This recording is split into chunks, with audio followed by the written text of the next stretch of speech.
He was born in just north of Wellington, in the Wairarapa. He was born on the 29th of January 1876. He married my grandmother there, and he was one of 16 children, 12 boys and 4 girls. And I had the pleasure of meeting quite a few of them years ago. They've all gone, of course. There's his parents. I don't think you need that, though. That's a particularly good photo of him there. You might see a better one. Okay, married in Wellington, one of 16. He had 2 daughters, my mother and her sister. Now, were they born before he went to war? They were born here in New Zealand, Wellington, I think. And they moved over to Ostermere, and Ostermere is a suburb, well, it's South Sydney, about halfway between Sydney and Wollongong. A lovely little beachside place, and I've got photos of him here. He built that kiosk. His name is on that memorial. You just stop me if you want anything for a photo. So here is the memorial. His name is on. He's on this one. Yes, that's in Australia? That's Ostermere. It's down on the waterfront of Ostermere. Now, he was a metal contractor there. That was his work. And my mum and her sister were brought up here in Ostermere. And then, unfortunately, their parents split. No, not very nice. And my mum got adopted out to a couple in Sydney, and my auntie, his sister Mavis, got adopted to one of the ladies, the 4 ladies. She was adopted to Margaret Lett in Wellington, and Mavis lived in Wellington. My mum lived in Ostermere, and because they were so far apart, eventually my mum went to Wellington and stayed there. And my father, who came from Hobart in Tasmania, came over to Wellington, and that's where they met. That's where they are married. That's where I came from, Wellington. The Margaret Lett was a famous painter, well-known in those days, a painter, and I've got some brilliant paintings of her, and their family have too. I met her, and I met Twinkle and Gladys, and yeah, it's amazing how many I did meet over the years. One of them lived in Whangarei. Which one?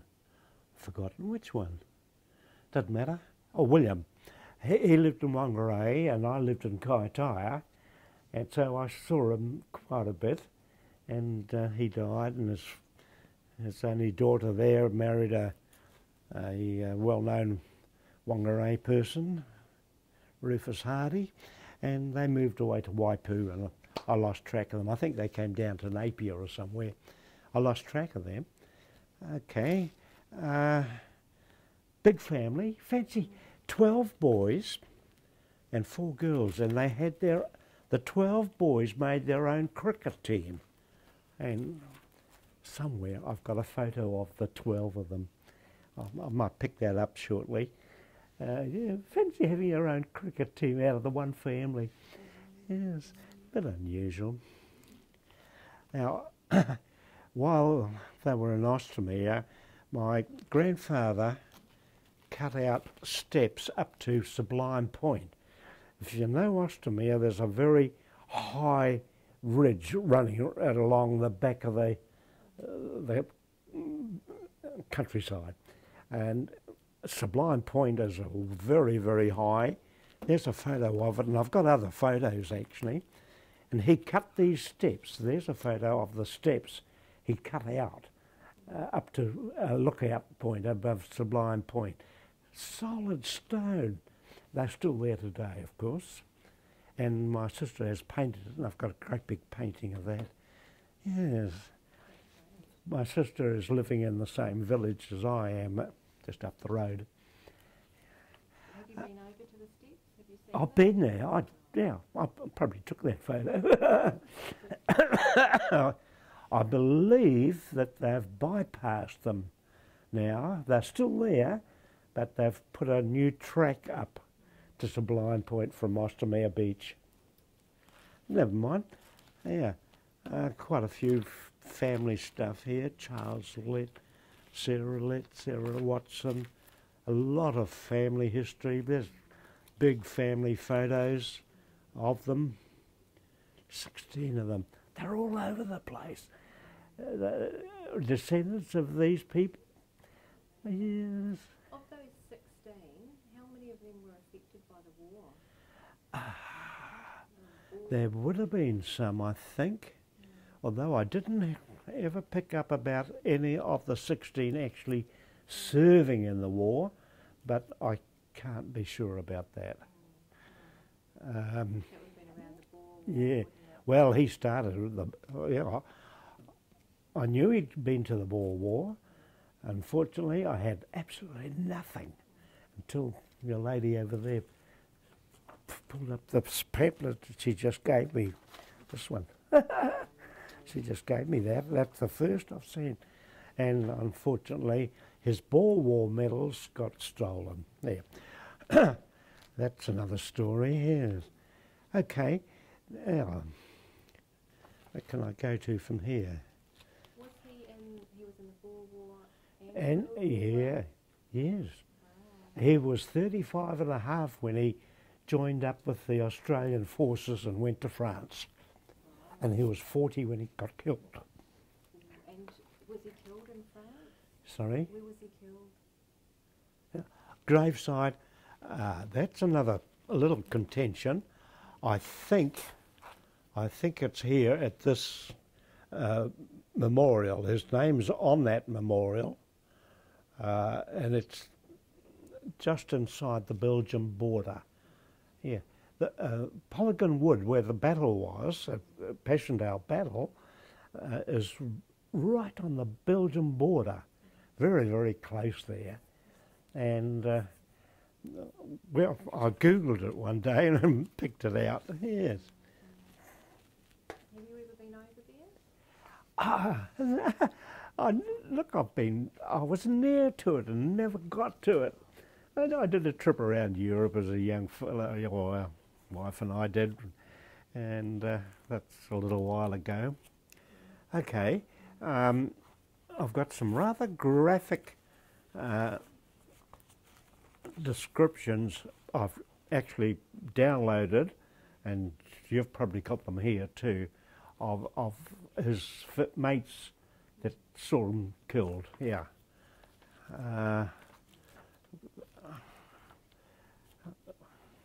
So he was with another Yes. British Yeah. soldiers Yeah. when he was killed in action. Yeah. Hang on, I'll put that one aside just for a moment. Just recently, I've been over to Perth, and I went down to Albany, and at Albany is right down the very bottom. I don't know whether you know it or not. Never mind. Lovely spot.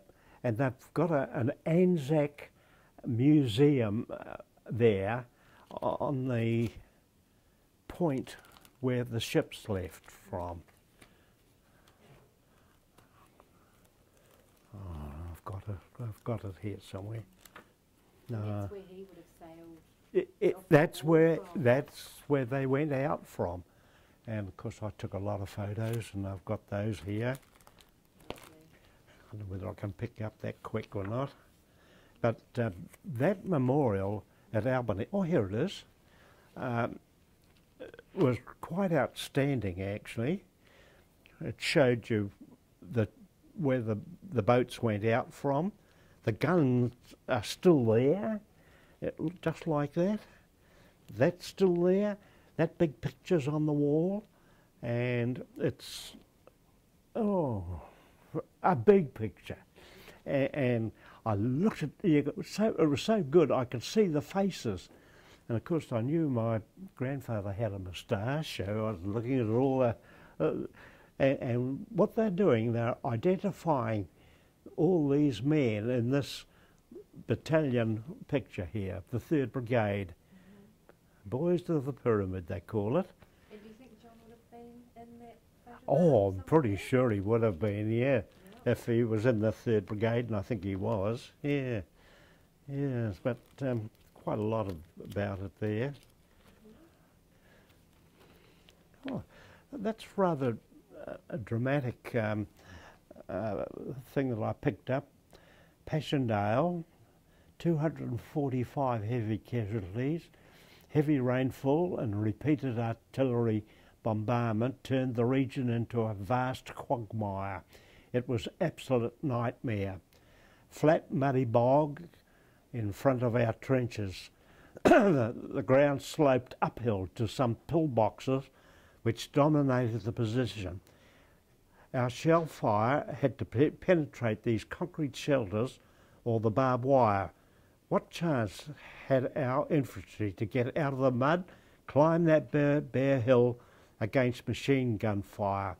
It was just pure murder. And, oh, here's a bit about my grandfather. Born in 1877, died in 1970, contractor gravel business, married my grandmother at Upper Hutt, Wellington at the age of 25. Oh, my grandmother must have been 25, he was 22.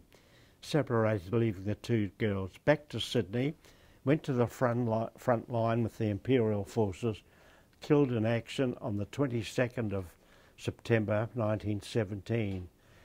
What is very unusual, that his name is on a New Zealand War Memorial and an Australian War Memorial, and I have never heard of that happening anywhere else. And I've got photos of the war memorials with his name on them. I've seen the Australian one, Ostermeer. I haven't seen the one at Matamata. Yeah. Okay. Do you remember him at all? No, I never met him. Never met him. Well, I met a lot of his brothers. Did you have any stories that you've heard about him come down through the family? Yes, he was a bit of a hard shot.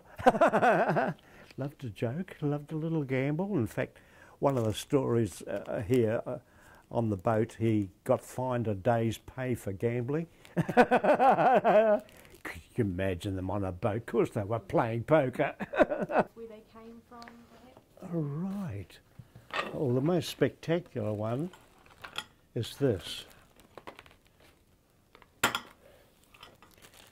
He made this out of an 18-pounder shell fired in battle, and the insignias and the buttons and things were off his uniform. You can handle it with care. Yeah, 18-pounder, colours of the regiment, the buttons off his uniform, fired at Barpume, Passchendaele, and he made it in the trenches. Now, can you imagine some guy, he must have had a file or a hacksaw or something to actually cut that out. It's absolutely priceless. How long do you think it took him to make? Oh, that's a good question. He wouldn't do that in 5 minutes. No way. I mean, he's got to cut the shell. He's got to cut around the cap. Yes. And how did this come to you? My mother gave it to me. Right. And so was it with It was passed down. Yeah. She would have got his belongings? She got his belongings back. They sent that back to her, which I thought was rather good of them. Yes. Yes. She had it for a good few years. At any rate, that's the cap. This is his army plaque. You know, when they lose somebody overseas, and John McLaren Lett on it, nothing on the back, but all the Australian servicemen that were killed, the family got one of these. Is that also known as the dead man's penny? Yeah, I think. Oh, look, I've heard that expression before. Yes, that's dead man's penny. Yeah, I think you're dead right. Yeah. Sorry, that shouldn't be there. That's my other grandfather. He was a policeman in Hobart, and that was his policeman's whistle. And he was a policeman right in the turn of the century, 1900. And what was his name, John? What was the policeman's name? my other grandfather, James Foster. And I've been to Hobart and I found his gravesite. I've got all his history. That's another complete story. It goes. That is a complete story on its own, actually, my grandfather. And I've been back and I've got photos and things. Now, these are some of my grandfather's war medals. You can handle them if you want to.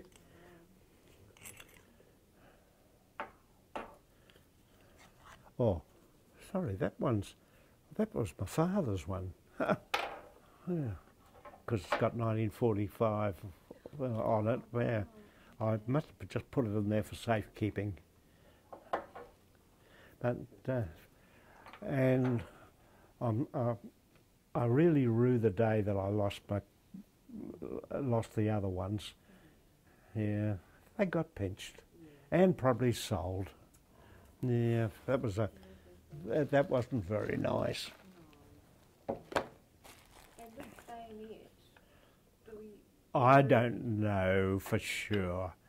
I can't vouch that it was World War One or whether it came from my father, World War Two. I just can't be sure about that. But you might be able to get a trace on them with the number on it. Yeah, I don't know. But these are priceless, and I had thought of handing them into a museum, and I very, very nearly handed them into the museum at Kaitaia because they've got a good set up there. That's where I lived, and I didn't. So I'm going to pass them on to not my eldest son, my second son, who is far more interested in family history than my eldest son, and he's been to Hobart with me, and you know we've tracked things down quite a bit. And so your father fought in World War II? Yes, but he was Home Guard. Oh, right. He was the commander of the Home Guard up in the far north. Right. He was commander there. That's how I got involved. Yeah, I joined the St John's Ambulance Division of the Home Guard, and what a spin-off from that was that in 1949 I joined the St John's Ambulance because of the medical side of it. They asked me to come in because they knew I'd been in the Home Guard medical branch, and I had 42 years in the St John's Ambulance as an ambulance driver in Zambuk. Yeah, a long time, 42 years. It was a lifetime, really. But I enjoyed it, okay. Getting up there, helping people was my thing. Yeah, now, I don't know where else I can go to now. Can you tell us how you commemorate Anzac Day? How do I commemorate Anzac Day? Yeah. I go to the parades. I wear my grandfather's jewels on my right, I put my own on the left as custom. I've got a few. I've got my 42-year jewel from the St John's Ambulance. I've got other they call medallions? No, what do they call them? There's a name for them, isn't there? Badges? Eh? They're badgers. Oh, yeah. Yeah, there's the proper name for them. Anyway, I forget. Yeah. He's remembered with honour at the, I don't know how you say, YPRES Menin Gate Memorial in Belgium. Yes. Yeah. Polygonwood Cemetery, Australians from the Western Front. Evidently is there, but didn't get to it. Yes. Quite a bit of history about the Menin Gate and about it there, which you're welcome to copy off whatever you want. Some of the comments of his mates that went over the trench and when he got killed are quite dramatic. From there, he was, that's the one. He was killed by friendly fire. One of the English shells dropped short, blew his head off. Instant. That's what they say here in the letters. And they're very, very hard to read, and I intend to read and print it out as a little extra on each page. Yeah, some of them you can read quite well, but they're all names and dates and stuff there, which is very, very good. Pages of it, look.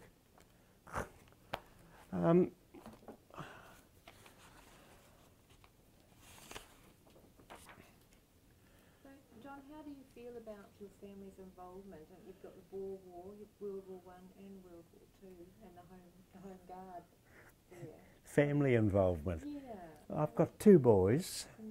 The eldest is here. That's why I came down from the north, because I had no family left up there, although I had a lot of friends. And I was involved in a lot of organisations there. I was fully occupied. Really busy. Yeah, and but it got to the stage I had a big house and was starting to struggle a little bit looking after it. So I moved down here where I've got family. I've got my eldest boy who's a builder out on Beach Road, Matthew. And I've got my sister in the home where I am, at Breton Garden home. And I've got my youngest in Auckland at Botany Downs. And my daughter's over in Perth. My daughter's coming back here in 3 weeks, 4 weeks' time, just to see her old man. Do your children go to Anzac Day parades? Did they? Do they? I can't remember much. They probably did. I can't remember much of it because the years have gone and they left, nearly all left home fairly early, mainly because of work. They couldn't get a job in the far north, and yeah. My daughter left and went to Palmerston North. My youngest fellow left and went to Auckland and joined with the Herald as a machinery mechanic, and now he's in Auckland at the carpet manufacturers down near the airport, and he's chief there. Got quite a few guys working for him, and got a good job, and he's been there for a good few years now. Yes. And how are you feeling about this year's commemoration then? It's 100 years since World War I. No, it's quite an issue, isn't it? I have thrown a lot of odds and things regarding Anzacs, you know. Being a stamp collector, I've kept stamps. These early pictures of Ostermere, south of Sydney, are quite dramatic, and that's where my mum grew up. Yes. That's probably all we can cover today. Yeah, well, thank you so much for coming in, John. That's brilliant, yes. and we'll have a closer look at your photograph. Yes, you're welcome to copy whatever you want. You can go through them. I tell you what I picked up. I've got a relative down in the Wairarapa, and she picked this up. It was a mystery, 100-year mystery down there. This guy was buried and they never had a name for him. And another friend from the Wairarapa, Masterton, saw that gravesite, so he took a photo of it. And when he came back, they had quite a scramble trying to find out who he was. And that is an interesting little story on its own. They have found an ID, and he was a Lett. Yeah. Wow, so he's got to have some connection. Yes, connection, family connection. Somewhere he was connected to the family. And there's a second page there too. Yeah, so that's quite intriguing me.